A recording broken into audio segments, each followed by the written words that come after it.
Davis, a former Tyler nurse, is waiting for his day in court after he was accused of murdering a patient. Investigators also say he performed unnecessary procedures on other patients, which left one of them in a vegetative state. This case strikes a similar resemblance to a string of murders in Lufkin 10 years ago.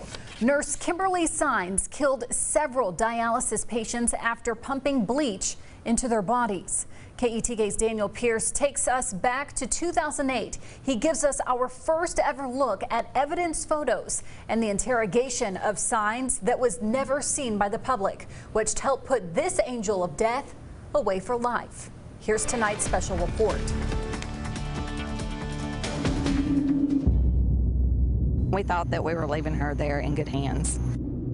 It was almost a perfect crime. We had a rogue employee in the facility purposefully hurting people. We sat in a courtroom with a serial killer. The DaVita Dialysis Center in Lufkin is a lifeline for so many in need of medical saving. A lifeline nurse Kimberly Saenz tapped into and exploited. They weren't killed by an enemy. This was the person who was supposed to be taking care of them. After being fired from at least 4 healthcare jobs, Saenz started at DaVita in August of 2007. She was a medication nurse and occasionally connected patients to their dialysis lines and attended to their needs during treatment. She didn't like that. It's a lot more work. She, I believe, perceived it as beneath her. On April 1st, she was assigned that position, and on April 1st, her killing spree began. Her first 2 victims, Clara Strange and Thelma Metcalf, both were found unresponsive within 30 minutes of each other and died at the hospital. At the time, no one knew why, but after her death, Metcalf's husband spoke to KETK, demanding answers from the clinic. Our primary doctor kept saying, I don't understand why she went down so fast. I traveled to Beaumont to speak with Chris Totoris, one of the prosecutors in the case. They are less likely to die while being dialyzed because they're getting healthier. He explained that in the following weeks, 3 more patients would die under Saenz care. Cora Bryant, Opal Few, and Garland Kelly. When his bloodline was taken, there was a syringe hanging from his bloodline that had bleach in it. These evidence photos obtained exclusively by KETK News showing the syringe. 5 other patients would be injured. Everybody was attempting to figure out what was going on. And they were looking at older patients who had all the signs of a heart attack.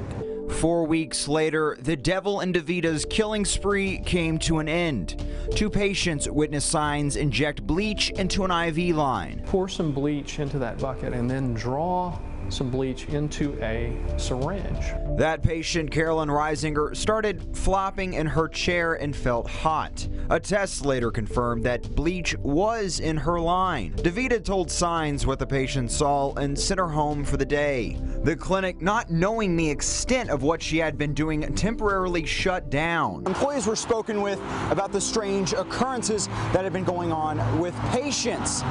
One person who did not show up, Kimberly Saenz. Last time you were at work was... This interview between Lufkin police and Saenz has never been seen by the public before now. This was the day after she was caught.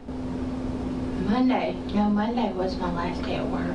She not only rambled throughout the process, but told police she was anxious working at the clinic and denied the allegations against her. What hurts me the most is for 2 patients to accuse me of giving another patient's medication that was not ordered.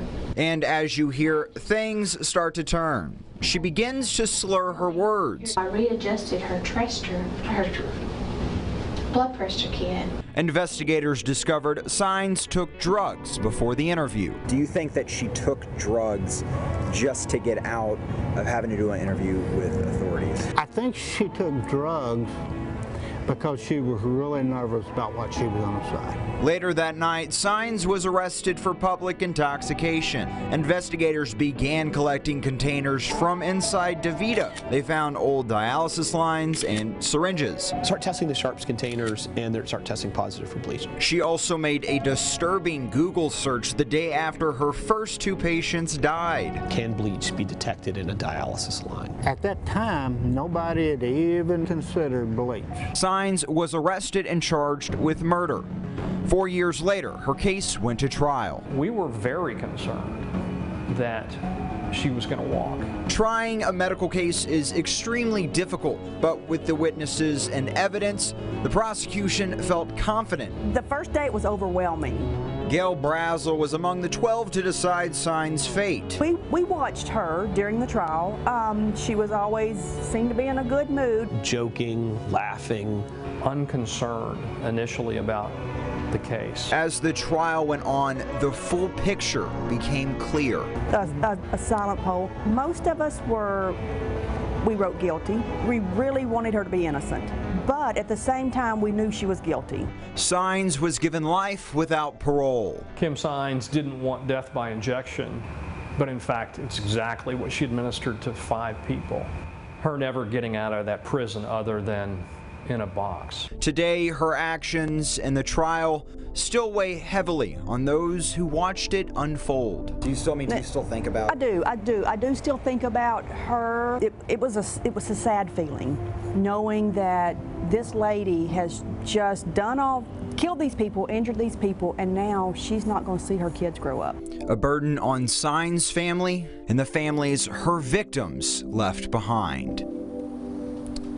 Kimberly Saenz continues to file appeals to get her conviction overturned. This is a copy of her most recent attempt in 2015, but prosecutors believe each one will continue to be denied. Neil, Casey. So Daniel, a question about this. How does that case compare to the one that's going on right now in the city of Tyler? Well, as mentioned, medical cases are extremely hard to try. In fact, about 50% actually make it to court, and then less than that get convictions. So with Saenz, you had the witnesses, you had her Google search, you had enough that proved more than circumstantial.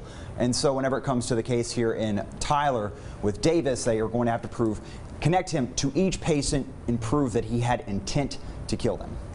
Tough road ahead. All right, thank you, Daniel. Daniel, thank you.